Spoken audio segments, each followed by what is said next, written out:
Hello guys, hello grade 12 to be specific because this video is for grade 12.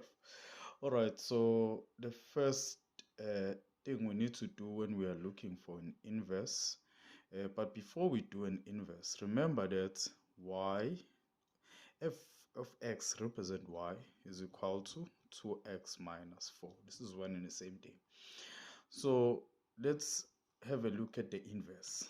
The inverse is represented by the sign. So how do you find the inverse? The first thing you need to do, you need to swipe x. X must become y when y must become x. So you are reflecting according to y is equal to x when you are looking for an inverse. So this is x is equal to 2y minus 4.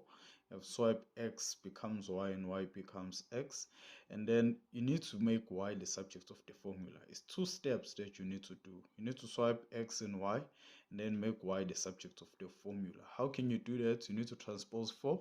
This will be x plus 4 is equal to 2y, and then you need to divide by 2 on both sides to make y the subject of the formula.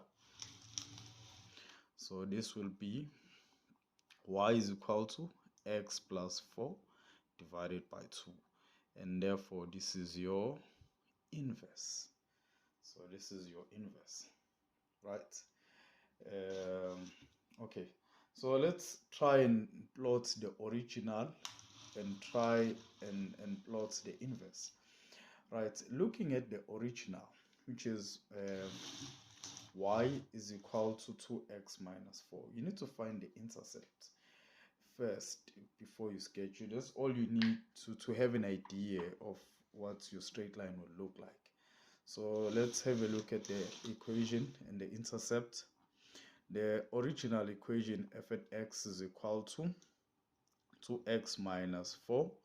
So in this case, this represents the y-intercept. A constant will always represent the y-intercept, because if you substitute 0 here, the only number that would be left is minus 4. So the first intercept, where x is equal to 0, is 0 map minus 4. Right? It's usually 1 mark on the question paper. And the second one, finding the intercept, in this case we need to do it. We need to let y become equal to or become 0.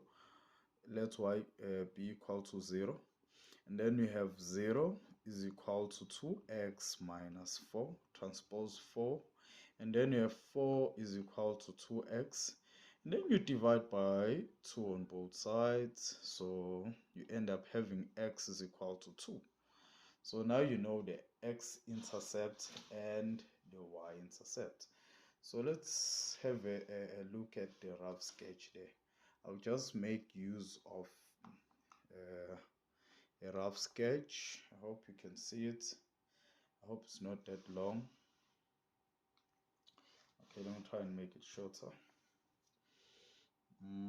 so that it can be more visible. Yeah, I think it's visible enough now. Right, so this is your Cartesian plane. So let's sketch. The first point is where is the 0? I'll show you. Is 0 map minus 4. That is your y-intercept, which is negatives on the side. So this is 0 map minus 4. This is 0 map minus 4. And the second one is 2 map 0. Remember, you let y be equal to 0. So somewhere here is 2 map 0. And then this will be your straight line. You just need to point. You just need the x-intercept and the y-intercept to sketch a straight line graph. And the second one, I think I'll run out of space here. And the second one, which doesn't look like a straight line, this one. Okay, and the second one now, let's look at the inverse. The inverse, to find the coordinates of the inverse, you just swipe the coordinates. Because remember, I told you are reflecting about y is equal to x. So this will be 0 map 2, 0 map 2, and this will be minus 4 map 0 somewhere here. It's minus 4 map 0, and then this should be, I think I've made it a bit too high. Minus 2 is a bit too high, somewhere here. And then if you join these 2 points, it will form a straight line. Because I don't have a ruler, it will form a straight line. And then this point represents the point of intersection where, just write it here, where the original, which is f at x, this one, is equal to the inverse.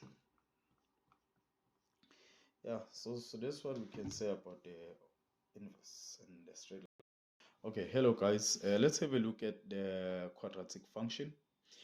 Before we elaborate on the quadratic function and its inverse, let's have a look at the value of a, because we are trying to explain everything by all means. Right, so we have f at x is equal to, right, looking at the value of a x squared. So we normally have a value which is equal to 1 normally.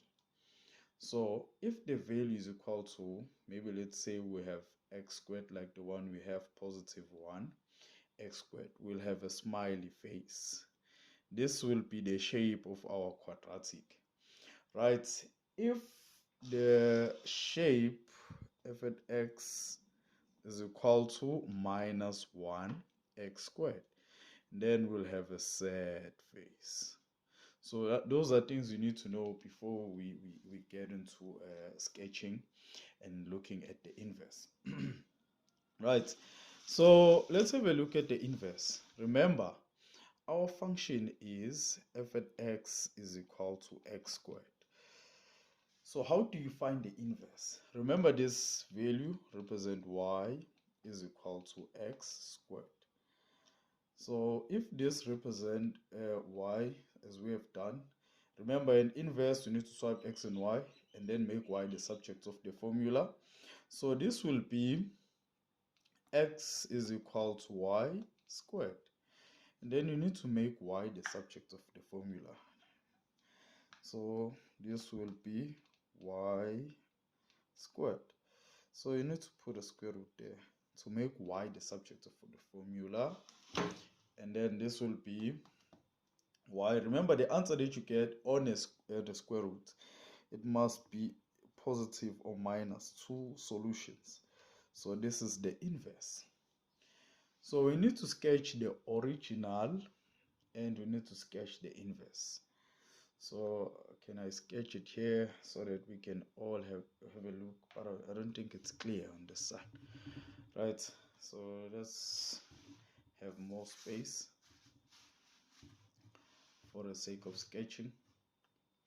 I'll just make a small sketch here, Cartesian plane. I'm just making a rough sketch so that you can have an idea how it looks like and how you're supposed to sketch the function.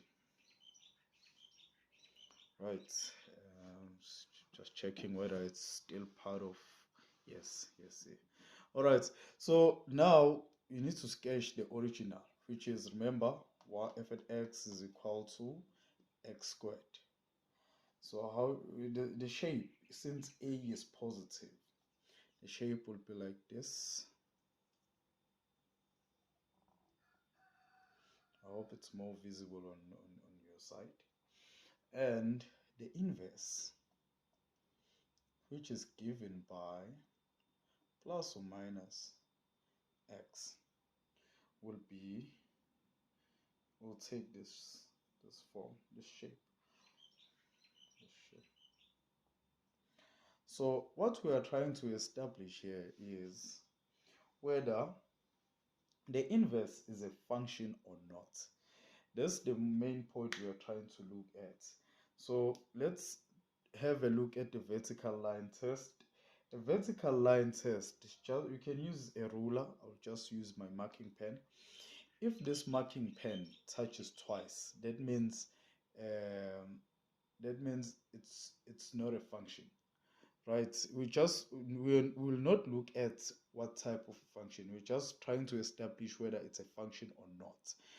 So if you, as you can see, looking at the original, where the line is touching only once.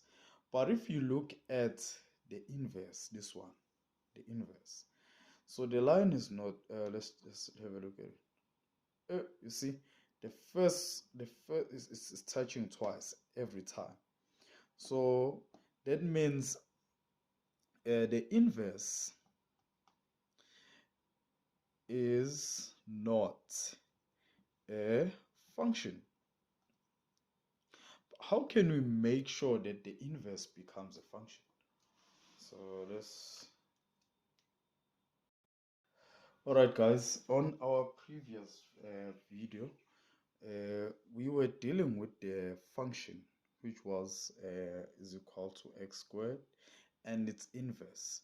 We discovered that the inverse is not a function because it didn't pass the vertical line test. It was touching twice. If it touches twice, that means it's not a function. So how can we make sure that our inverse becomes a function? But before, let's look at the domain of the original. I'll use red for the original. Let's look at the domain. Remember, for a domain, we are looking at the x values, right?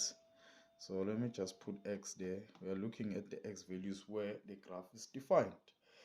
So where's the graph? It's there on the negative x-axis, as you can see. Starts off from infinity up to infinity in terms of the x-axis, right? So the graph, the original, looking at the original, I'll just use the red color to symbolize the original, is from negative infinity to positive infinity, right? So let's have a look at the range of the original. Remember, on the range we are dealing with the y values. So we start from the negative always. The negative, on the negative, the graph it doesn't exist, but it starts to exist from 0 up to infinity. So we have 0 because it increases up to infinity to infinity. Right. So that's the domain and range of the original. Let's look at the domain and range of the inverse. I'll use a different color to symbolize the inverse. Looking at the domain, right? Domain will be, let's look at, the graph doesn't exist on the negative axis. It exists only on the positive axis. So we are starting from 0 because it's there at the origin up to infinity because it increases, continues up to infinity. Those arrows there indicate that the graph is not ending. So let's look at the range of the inverse. The range, do we have it on the negative y values? Yes. Do we have it on a positive? Yes. The graph continues on either side. So from negative infinity to positive infinity. All right, continuing, because we are trying to establish as to how can we make sure that our inverse becomes a function. Again, I'll sketch the original graph here. Remember, the original graph is somewhere. Let me just show you. That's the original graph. We are trying to make sure that this becomes an inverse. Remember, it's not an inverse, a function. It's an inverse, but it's not a function. So we are trying to establish making the inverse a function. So we need to touch on the x values. So let's look at the first one. So we need to restrict the domain. By restricting the domain, you need to maybe, it's up to you whether you want to work with the negative or the positive values. So I'm going to start and work with the positive. So by restricting, I'm sketching f at x where x is greater or equal to 0. So if it's greater or equal to 0, that means we are dealing with the positive values. So this is the shape of the original. It doesn't look curvy. Let's try and make it look a bit curvy. Yes, this is the original, and its inverse, let's say, will be in this form. So if we had a point, maybe 1 map 1 as the original 1 map 1, and then we try and find the inverse, and the same point will be 1 map 1 if we try and sketch the inverse, because x1 is 1, so if you can swap x and y, you'll find the same value. All right, and again, now let's check whether the inverse, which is this one, is a function. So you see, it touches once. So now the inverse is a function. So let's look at the second way of making the inverse a function. Just right there to make space. Okay, so this is the second one, second solution as to how you have to look at this. So the second one, you must restrict the domain by sketching f at x where x is less or equal to 0. So we are dealing with the negative values, and 0 is included there, as you can see the equal sign. Right, so this will be, we are sketching on this side now. This is the original, and the inverse now in this case,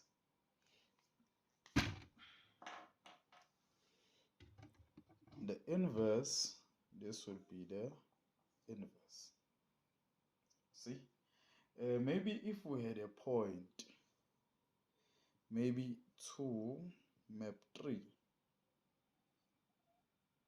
in this case, so the inverse will be, or minus 2 map 3, the inverse will be, this point will be 3 map minus 2, because when you do an inverse, you are reflecting about y is equal to x, so you swap the coordinates.